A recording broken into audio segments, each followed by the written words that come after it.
What's up guys, so we'll be working on the C180 W203 again. It's about time, it's been a while. Here we got some brake pad wear visit workshop, reserve fuel visit workshop,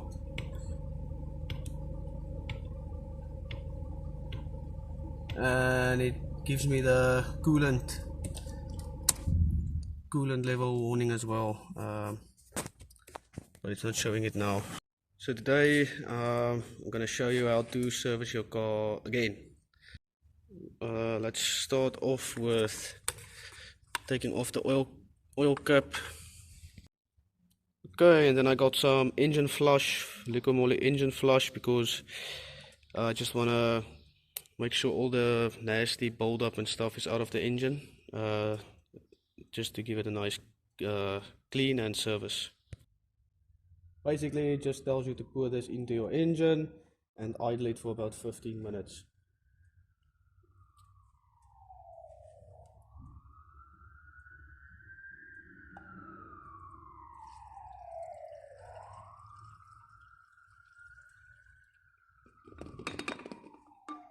Okay, so engine flush in, 5 to 10 minutes, idle the engine for 5 to 10 minutes, and then drain out the engine oil. Also, my cap, oil filler cap, is looking like this.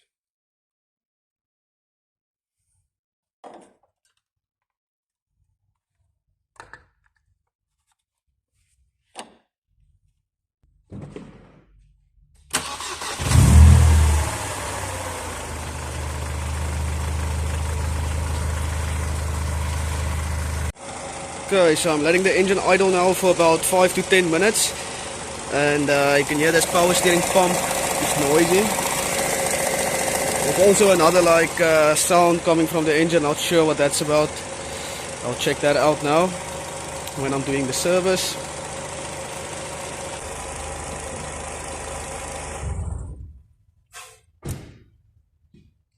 Okay, so it's been about 5 minutes with the engine flush, and you don't want to leave it for too long, because it obviously thins out the engine oil, and that's not great, so not good for the engine. That's why 5 minutes, 10 minutes max, but my engine was already hot, so I just let it run for 5 minutes. Okay, so I'm going to start by just loosening the oil filter with my oil filter tool here.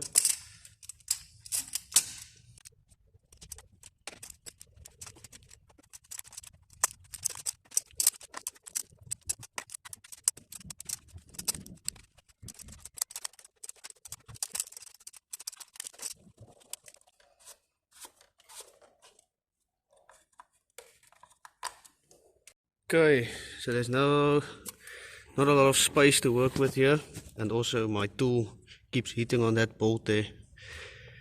So yeah, but oil filter is loose. Loosen the cap, take that off.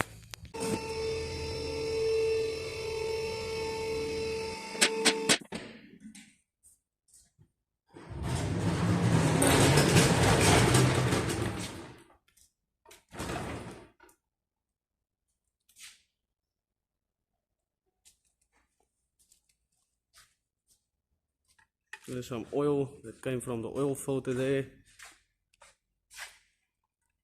So that's just above the oil filter. That's where the oil came from. No major leaks except for the rear crank seal. I know about that one. Also front crank seal a bit. So now I'm just gonna loosen the sump plug and drain the oil.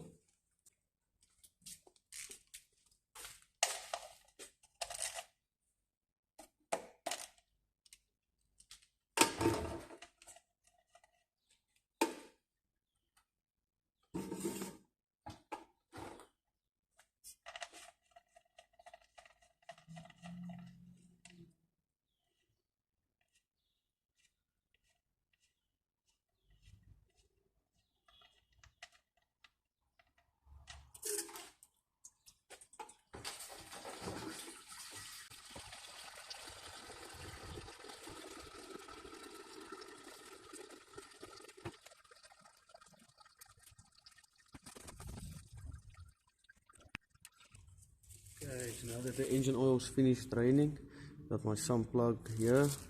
Just gonna take off the old washer, and in the filter there's a new washer inside. I'm gonna put on my new washer and put the sump plug back.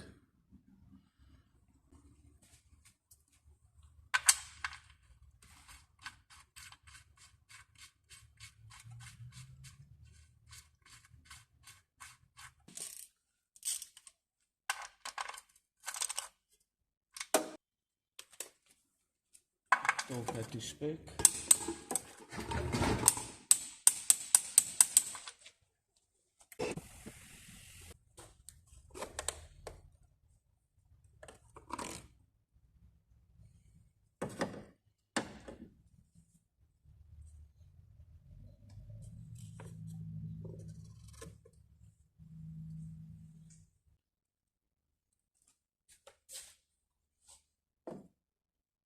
Here we got our new filter and also the seal for the cap. Take the seal off.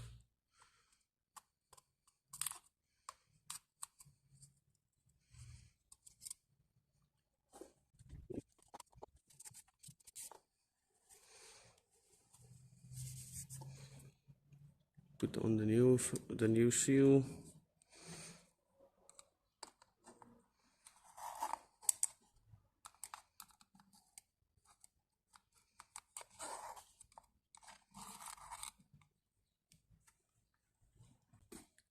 I'm just going to put a little bit of rubber grease on the seal.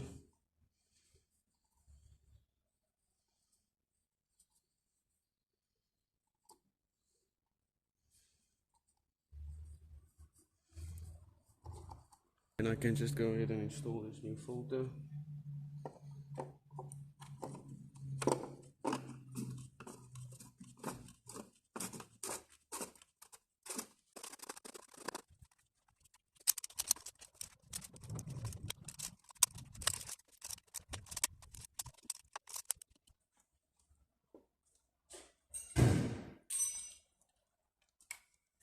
Okay, you can torque that to spec. It's 25 millimeters.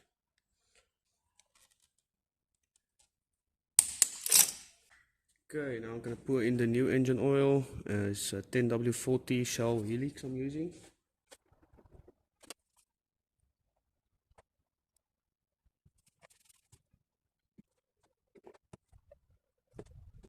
Okay, so I just put in 6 liters now. The spec says that the specification for it says 7 liters, but just put 6 in now and I'm just going to check it.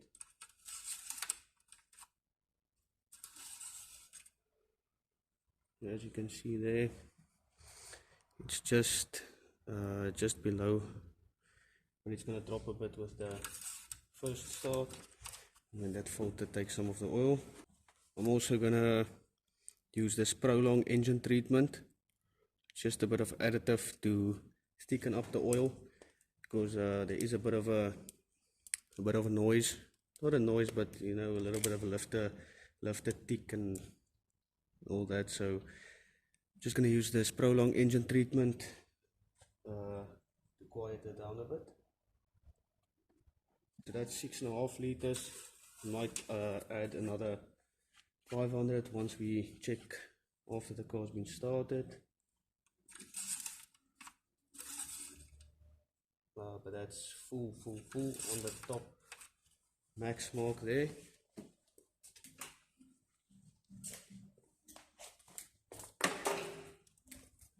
So while I'm here, I also got a new oil cap.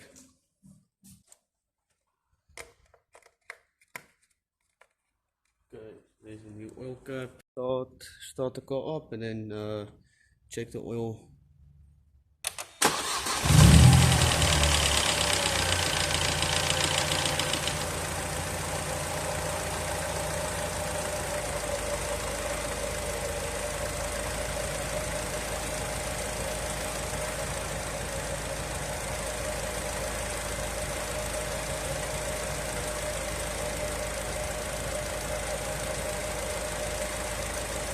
Okay, so I'm gonna let it run for about a minute or so, and then I'm just gonna check the oil level again. Gonna let it sit for about a minute or two. Okay, it's been a few minutes. Let's check the engine oil now.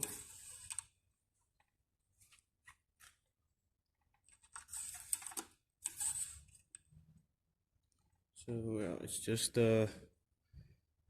just above halfway mark, and that's about fine. That's just about right. Can maybe add another 200 or 300 mils to that. So next I'm just gonna take the cap off the expansion tank here, and it's it's a bit rusty, a bit nasty because I replaced the head gasket, and it's been about a few months back, and I never put antifreeze in, so I'm gonna do that now.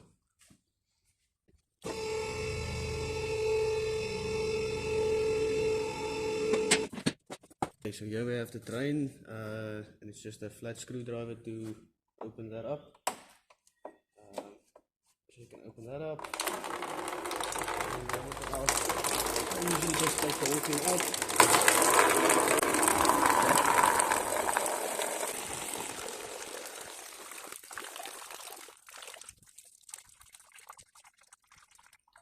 Okay, so once the water stops or finishes draining, you take the plug, the drain.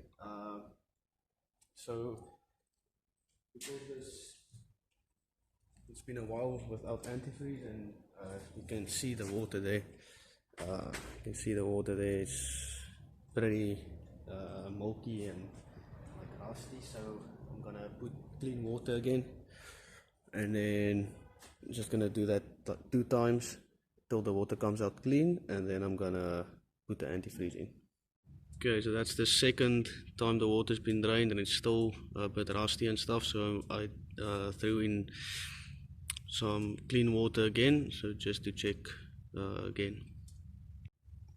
Okay, so I put clean water in, and just let the idle till the thermostat opens.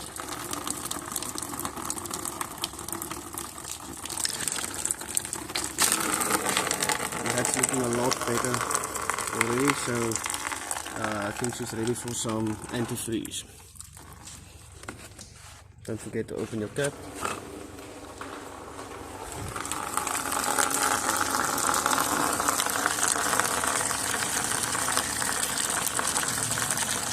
The water is looking a lot better now. It's a little bit of brown still, but that's nothing. Okay, now we're using this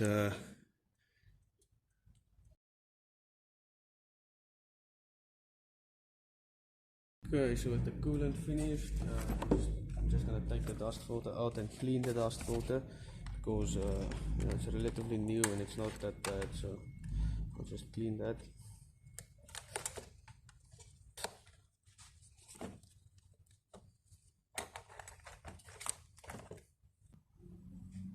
Okay, so I'm just gonna blow it out with some compressed air.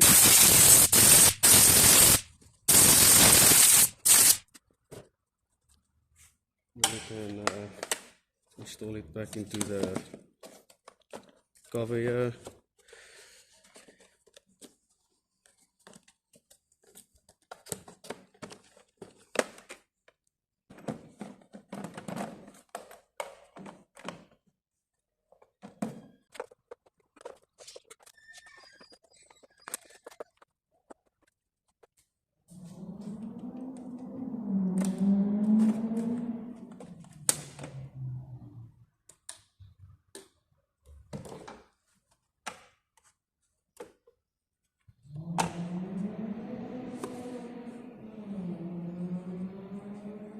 The air filter is quite dusty. Okay, so I've got my new filter here. I'm just gonna blow the dust out of this air box. So I want to cover up my air mass sensor and also my intake of the rag. Nothing else is open here, so it's fine.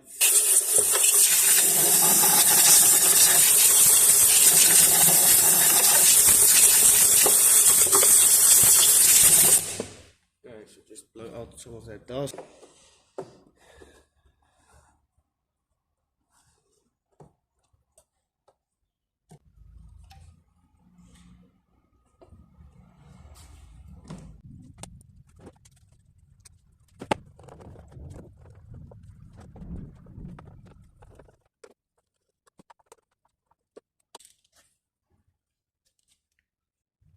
Okay, that's the air filter done, antifreeze done, we got the oil filter, we cleaned the dust filter, have to replace these wiper blades as well.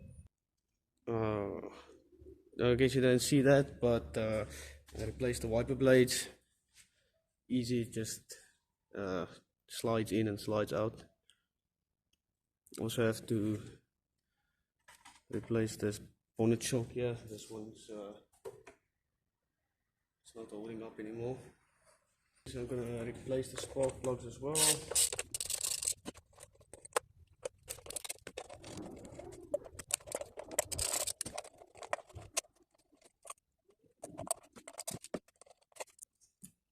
I'm just moving the coils out of the way so I can get into by the spark plugs. Got my 16 spark plug socket.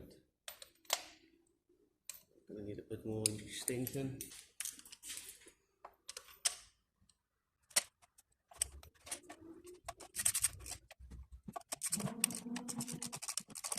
Now you get your spark plug removal tool, and that's just a piece of pipe that fits over the spark plug.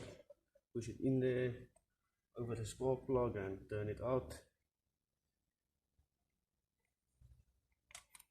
There you go.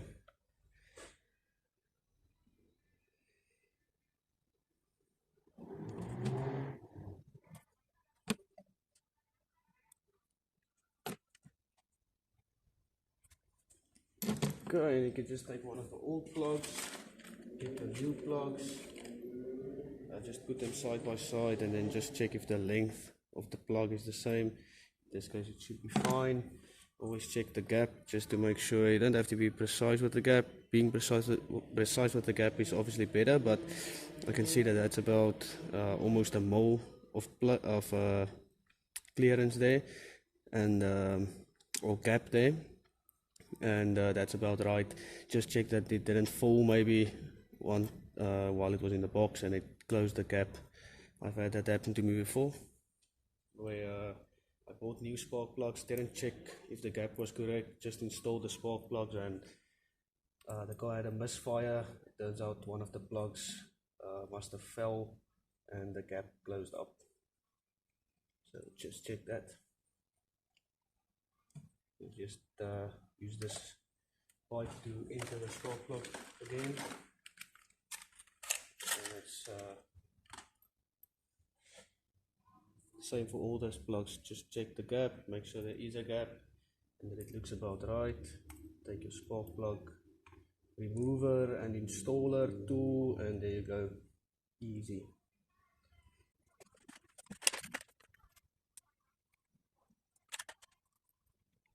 And once you got all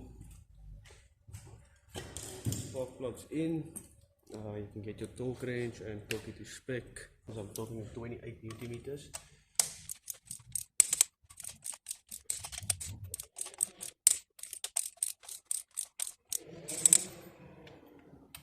Just checking all of the plugs again, make sure they are torqued to spec. Now we can install the coils back.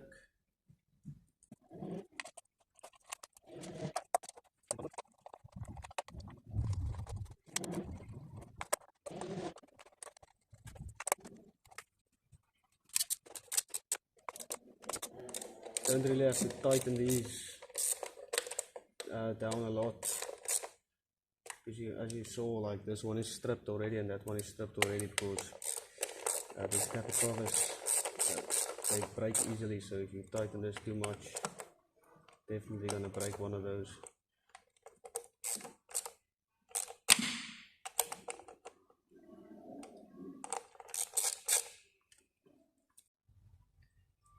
Okay, so this cover, some of it's broken off. I don't have my protection plates on, but I have it. I just have to use a lot of stuff that needs to be done. Then I can put those back. So I'm just gonna drill a small hole in this plastic cover here, and then I'm just gonna cable tie that to somewhere there.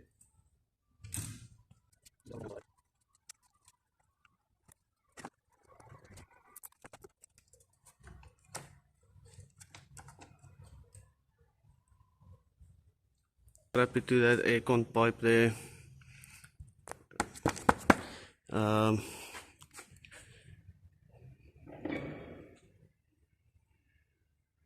There's some oil there. So yeah, we'll have to do this front crank seal as well. Rear crank seal needs to be done. You can check the rear crank seal, front crank seal. The shocks is done. I need to replace the shocks as well. There's some play on this this racket, tie rods. This side, the shock is finished as well, and crank seals. I'm gonna do the diff oil still.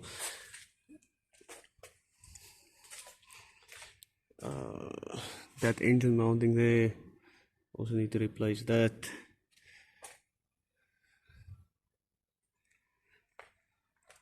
Front brakes, rear brakes needs to be replaced as well.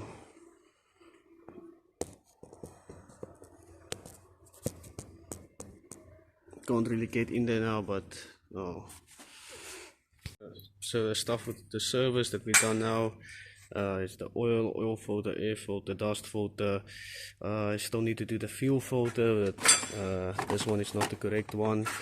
I need to get the correct one. We got brake pads for front and rear, discs for front and rear. We got tie rods, we got crank seal. We got a new power steering pump here. We got gearbox oil, we got diff oil, and we got the front shocks as well. So there's still some stuff to be done here. And also we got that one engine mounting here. And I have to clean the engine still. I still have to put a new power steering pump as well. So but I think that's it for me for tonight, and I'll carry on with this tomorrow. And I still need to put this cover back here. There's also a cover that comes on here, and there's also some covers there. I don't think I have those, but I have that one, and I think I have this one. So but I still have to also fix that, because I was in a hurry the last time I did this, and that cover there also need a new one of those. Still a lot of work to be done on this car. Well, just maintaining it to yeah, keep it drivable, because this is my daily. Yeah, so there's a lot of stuff that still needs to be done here, and also right here you can see the 202 standing patiently waiting for me to start work on this. Yeah, so basically I took the gearbox out. I'm gonna manual swap this one. So yeah, I'm gonna manual swap this and fix it up a bit for me as a project, not a daily, because you don't get time to work on your daily. Everybody knows that. And yeah, I've also got the gearbox for that car. Here's the 6-speed manual out of a 203. It's the same gearbox as in my daily, as in the c180. So there's the 6-speed for that. Also I got a cone filter to put on there as well sometime. Just gotta figure that out still. Also, if you look over here, we got the prop shaft from the manual, that's also a bit longer. We got the pressure plate here, we got the flywheel there, we got the clutch there. So I'll need to get a management as well to run that 60-2 flywheel. That's about that for this 202. I have a few stuff laying around that I need to start working on that. I also have supercharger from 271 compressor engine. So I don't know if I want to supercharge it. I wanted to turbo it, but you know, I got the supercharger laying around, so why not do it? Yeah, so that's that for this car as well. I hope to start this soon. I'll finish that service up tomorrow, and then I'll start work on that on the 202 as well.